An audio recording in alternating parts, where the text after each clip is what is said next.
കഷ്ടപ്പെട്ട് പഠിക്കുക, ഡോക്ടർ ആവൂ, എഞ്ചിനീയർ ആവൂ, അല്ലെങ്കിൽ ടീച്ചർ. ഇവരെയാണ് ഈ ഭൂമിയിൽ ആവശ്യം. ഫുട്ബോളേഴ്സിൻ്റെ ഐഡലൈസ് ചെയ്യേണ്ട. അവരിൽ ചിലവർ പ്യുവർ ട്രാഷാണ്. ജോഷെ മൊറീനോയുടെ ഈ വാക്കുകൾ വെച്ച് ഈ വീഡിയോ സ്റ്റാർട്ട് ചെയ്യുന്നതാണ് ബെസ്റ്റ് എന്ന് എനിക്ക് തോന്നുന്നു. എല്ലാവരും പറയും ഫുട്ബോൾ ഒരു ബെസ്റ്റ് ഗെയിമാണ്. അതുകൊണ്ടൊക്കെ ആയിരിക്കാം ഫുട്ബോളിൻ്റെ ഏറ്റവും വലിയ ഡേസ്റ്റിയേഴ്സ് ബാറ്റിൽ ഗ്രൗണ്ടിൽ വെച്ചല്ല, അവരുടെ സോളിൽ വെച്ചാണ്.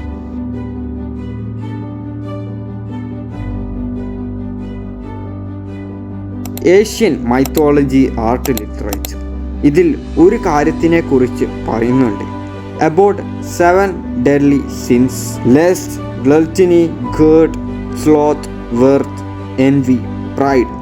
ഈസിയായി പറയുകയാണെങ്കിൽ ഈ 7 എവിൽ തോട്ട്സ് നിങ്ങളുടെ ഉള്ളിലുണ്ടെങ്കിൽ നിങ്ങൾ നെഗറ്റീവ് വഴിയിലാണ് പോകുന്നത്. ഫുട്ബോൾ ലോകം ഇങ്ങനെയാണ് പോകുന്നത്. Most players leaving the pride of having some they not. കുറച്ച് പ്ലെയേഴ്സ് അവരുടെ ആങ്കർ കൺട്രോൾ ചെയ്യാൻ സാധിക്കാത്തവർ. Many couldn't control their lust. കുറച്ച് പ്ലെയേഴ്സ് അവരുടെ ഹാർഡ് വർക്ക് ചെയ്യേണ്ട കാര്യത്തിൽ അവർ ഹാർഡ് വർക്ക് ചെയ്തിട്ട് പൈസക്ക് വേണ്ടി പോയി കളിയിൽ അകലം പാലിച്ചവർ. Envy couldn't at many leaves their careers they made themselves. And some just leave for the love of something else. So guys, welcome back to our new video. ഞാൻ ഈ വീഡിയോയിൽ ഫുട്ബോളിനെ വേറെ ആംഗിളിൽ വെച്ച് നോക്കുകയാണ്. 7 deadly sins of football. Pride പറഞ്ഞാൽ നിങ്ങൾ ബാക്കിയുള്ളവരെക്കാൾ മികച്ചതാണെന്നൊരു തോന്നൽ. സ്വന്തത്തിൻ്റെ തെറ്റുകൾ കാണാൻ പറ്റാത്ത വിശ്വാസം സ്വന്തത്തോട്. ഫുട്ബോളിൽ കുറേ പ്ലെയേഴ്സ് ഡെഫിനിഷൻ ഓഫ് പ്രൈഡാണ്.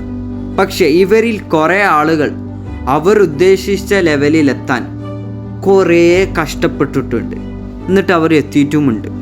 ഞാനിന്ന് സംസാരിക്കാൻ പോകുന്ന ഒരാൾ പ്രൈഡ് അധികമായിട്ട് ഇന്നത്തെ കളി കാണുന്ന ആൾക്കാർക്ക് മുതൽച്ചും അദ്ദേഹം എന്തിനാണെന്ന് മനസ്സിലാകുന്നില്ല, അത്രയും പ്രൈഡ് കൂടും. Jose Mourinho, one of the best manager football ever seen. അദ്ദേഹത്തിൻ്റെ കോൺഫിഡൻസ് ആണ് അദ്ദേഹത്തെ സ്റ്റാൻഡ് ഔട്ട് ആക്കുന്നത്. പക്ഷേ I don't think there as existence ഇതേപോലെയുള്ള ഒരു manager harmed his own career because the way he loved himself.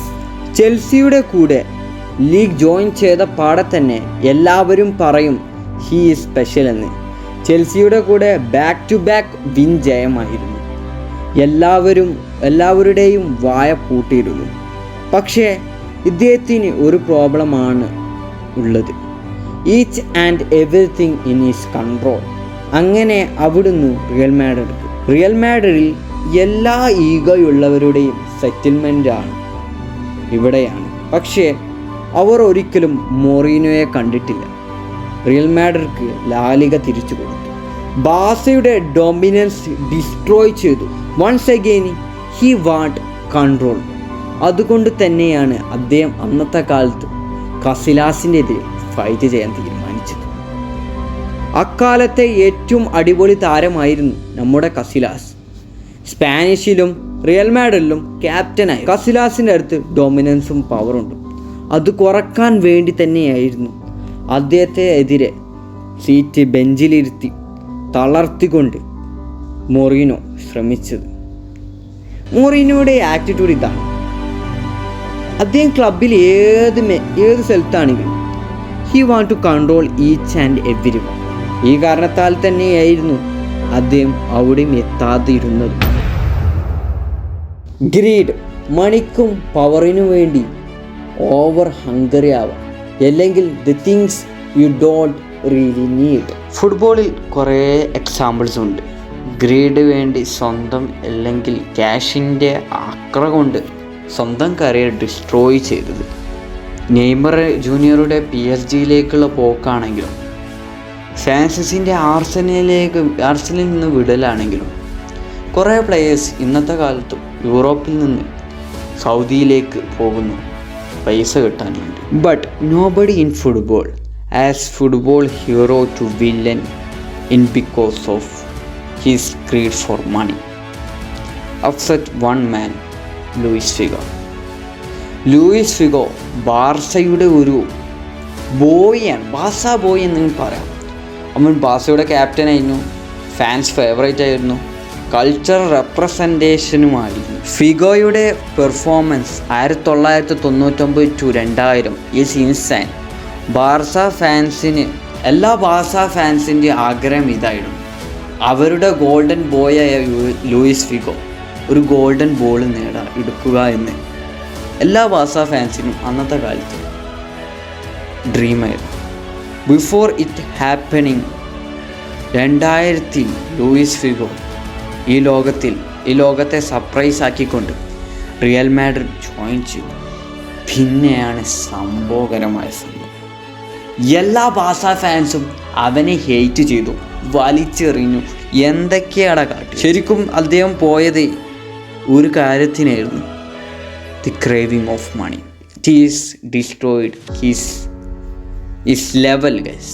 നിങ്ങൾ ചിന്തിച്ചു നോക്കി, അത്രത്തോളം ബാർസയുടെ കുട്ടിയായ ഒരു ചെങ്ങായി റിയൽ മാഡ്രിഡിൽ പോയി കളിക്കുക എന്നൊക്കെ പറഞ്ഞാൽ ബാർസ ഫാൻസിന് പിടിക്ക മക്കളെ.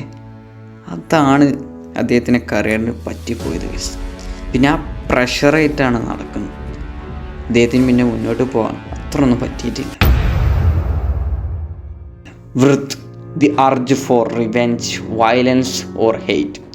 ഫുട്ബോളിൽ കുറേ പ്ലെയേഴ്സ് ഫുൾ കരിയർ ഡിഫൈൻ ചെയ്യുന്നത് വൃത്തായിട്ടാണ്. അത് പെപ്പ ആയിക്കോട്ടെ, അല്ലെങ്കിൽ അരിത് കാൻറ്റോണി ആയിക്കോട്ടെ, അല്ലെങ്കിൽ സോരസ് ആയിക്കോട്ടെ. ഇവരൊക്കെ ഹൈലൈറ്റ് ചെയ്യുന്ന കാര്യം എന്താ അറിയോ, അവർ വൃത്തിനെ കൺട്രോൾ ചെയ്യാൻ സാധിച്ചിട്ടില്ല. അവരെയൊക്കെ ഈ കാറ്റഗറിയിൽ കൂട്ടണം. പക്ഷെ ഞാൻ ഇനി പറയാൻ പോകുന്ന വ്യക്തി നിങ്ങളെല്ലാവരും കേട്ടത് കഥയായിരിക്കും. അദ്ദേഹത്തിന് ഒരു നിമിഷം കൺട്രോൾ ചെയ്യാൻ പറ്റിയില്ല, ഒരു നിമിഷം. അതോടുകൂടി അദ്ദേഹത്തിൻ്റെ ഫുട്ബോൾ കരിയർ നിന്നുപോയി. കൺട്രോൾ ചെയ്തിട്ടുണ്ടെങ്കിൽ നമുക്കിപ്പോൾ ഈ ഒരു ഐക്കോണിക് സാധനം കിട്ടുമായിരുന്നില്ലേ. നിങ്ങൾക്കറിയുന്നതാണ് 2006 വേൾഡ് കപ്പ് ഫൈനലിൽ, വേൾഡ് കപ്പിൽ അവസാന മത്സരമാണ് നമ്മളുടെ സ്വന്തം സിദാൻ്റെ. അദ്ദേഹം ആ ഒരു ഇൻസിഡൻറ്റ് മുന്നേ ബഫൻ്റെ പോസ്റ്റിലേക്ക് ഒരു ക്രൈസി ഗോളായിരുന്നു അടിച്ചത്. പക്ഷേ ഈ കളിയിലൊക്കെ ഹൈലൈറ്റ് ചെയ്യുന്ന ഒരു കാര്യം പറഞ്ഞാൽ അദ്ദേഹം മാർക്കോറസിനെ ആ ഒരു സിസ്റ്ററിനെ കുറിച്ച് പറഞ്ഞപ്പോൾ ഹെഡ് ബറ്റ് ചെയ്തതായിരുന്നു. എൻവി, ഷോർട്ട് ടൈമിൽ പറയുകയാണെങ്കിൽ അസൂയ. ഫുട്ബോളിൽ കുറേ പ്ലെയേഴ്സ് എൻവി ഉള്ള big and small players and manager പബ്ലിക്കിൽ വെച്ച് അവരുടെ അസൂയ പങ്കുവച്ചിട്ടുണ്ട്. ഇവിടെ ഞാൻ പറയാൻ പോകുന്ന മാനേജർ, അദ്ദേഹത്തിൻ്റെ അസൂയ കാരണം അദ്ദേഹം പൊട്ടനായി പോയി എന്നെങ്കിലും പറയാം. റാഫിയ ബെനറ്റ ലിവർപൂളിൽ 2004 കയറി 2005 ചാമ്പ്യൻസ് ലീഗ് നേടി. ലിവർപൂളിൽ എല്ലാവർക്കും അദ്ദേഹത്തിനോട് ഒരു റെസ്പെക്റ്റാണ്. പക്ഷേ ആ റെസ്പെക്റ്റ് കൊണ്ട് അദ്ദേഹം സാറ്റിസ്ഫൈ അല്ല. അദ്ദേഹം പബ്ലിക്കിൽ വെച്ച് അദ്ദേഹത്തിൻ്റെ ഒരു അസൂയ പറഞ്ഞു സർ അലക്സ് ഫർഗസിനോടുള്ള. എല്ലാവരും ആ കാലത്ത് സർ അലക്സ് ഫർഗസിനെ കുറിച്ച് പറയുകയാണെങ്കിൽ ചിരിക്കും, കളിക്കും, എന്ത് പറയും. പക്ഷേ അദ്ദേഹത്തിന് അതൊരു അസൂയായി കണ്ടു. അത് ചെറുതായിട്ട് അദ്ദേഹം പബ്ലിക്കിൽ പറഞ്ഞ്, പിന്നെ അതിൻ്റെ പ്രഷർ കാരണം അത്ര ഒന്നും പിടിച്ചെടുക്കാൻ സാധിച്ചിട്ടില്ല. അത്രേ ഉള്ളൂ ഗൈസ്. ഇതൊരവസ്ഥയിലെ ആൾക്കാരെ ലെസ്റ്റ് ഇത് ഞാൻ വിവരിക്കേണ്ട ആവശ്യമില്ല. An intensive crave for physical pleasure often without care for love or respect. ഈ ലിസ്റ്റിൽ കുറേ പ്ലേയേഴ്സ് ഉണ്ട്. ഞാൻ ഈ ഒരു ലിസ്റ്റ് ഉണ്ടാക്കുമ്പോൾ കഷ്ടം, ഏത് പ്ലേയേഴ്സ് ഞാൻ ചൂസ് ചെയ്യണം. അങ്ങനെ പ്രത്യേകിച്ച് പ്ലേയേഴ്സൊന്നും എനിക്ക് ഫോക്കസ് ചെയ്യാനില്ല. അധികം പ്ലേയേഴ്സുണ്ട്. പക്ഷെ നിങ്ങൾക്ക് അറിയുന്ന ഏറ്റവും ഫേമസ് ആയ ഒരു പ്ലെയർ ഇതിൽ വളരെ മികച്ചവനാണ്, Neymar junior. According to one article അദ്ദേഹം 14 പാർട്ട്നേഴ്സിനെ ചീറ്റ് ചെയ്തിട്ടുണ്ട്. ഇതൊരു അവസ്ഥയല്ലേ ഗൈസ്. ഗ്ലൂറ്റനി, ഓവർ ക്രേവ്, എന്തിനോടുള്ള ഒരു ഓവർ ക്രേവ്. കുറച്ച് ഫുട്ബോളേഴ്സ് അവരുടെ ഡയറ്റ് കൺട്രോൾ ചെയ്യാൻ വളരെ ബുദ്ധിമുട്ടിട്ടുണ്ട്. അതിൽ പെട്ടവനാണ് റൊണാൾഡോ നസാരിയോ അദ്ദേഹത്തിൻ്റെ തുടർച്ചയായ ഇഞ്ചുറി പ്രശ്നത്തിനു ശേഷം അദ്ദേഹം എന്ത് കഴിച്ചാലും തടി കൂടുമായിരുന്നു. അപ്പോൾ അദ്ദേഹത്തിന് വേണ്ടി ഒരു എക്സ്ട്രീം സ്ട്രിക്റ്റ് ഡയറ്റാണ്. പക്ഷെ അദ്ദേഹത്തിന് അത് എസ്റ്റാബ്ലിഷ് ചെയ്യാൻ കുറച്ച് പ്രയാസമായിരുന്നു. ഇനി അടുത്തതാണ് നിങ്ങളെല്ലാവരും എക്സ്പെക്റ്റ് ചെയ്യുന്ന ചങ്ങായി, Maradona, best player in Argentina. എനിക്കപ്പോൾ അറിയാം, പക്ഷേ അദ്ദേഹത്തിൻ്റെ ഡ്രഗ് അഡിക്ഷൻ കാരണം അദ്ദേഹത്തിന് അങ്ങനെ ഒന്ന് പിടിച്ച് നിൽക്കാൻ സാധിച്ചിട്ടില്ല ഈ ഭൂമിയിൽ. സ്ലോത്ത് പറഞ്ഞാൽ മടി പറഞ്ഞാൽ ശാരീരികമായും മാനസികമായും സ്പിരിച്വലായെങ്കിലും സ്റ്റോപ്പ് കെയറിങ് ഓർ ട്രൈയിങ്. സ്ലോത്തിൽ ശരിക്കും എൻ്റെ പേരാണ് വേണ്ടിയത്. പെർഫെക്റ്റ് എക്സാമ്പിളാണ് റൊണാൾഡീനോ. അദ്ദേഹം വളരെ കിടിലൻ പ്ലെയേഴ്സിൽ പെട്ടൊരു പ്ലെയറാണ്. അദ്ദേഹത്തിന് വേൾഡ് കപ്പ് ഉണ്ട്, ബാലൻഡിയോർ ഉണ്ട്, എല്ലാം ഉണ്ട്. പക്ഷേ അദ്ദേഹം ഫുട്ബോളിനെ അത്ര സീരിയസ് ആയി എടുത്തിട്ടില്ല.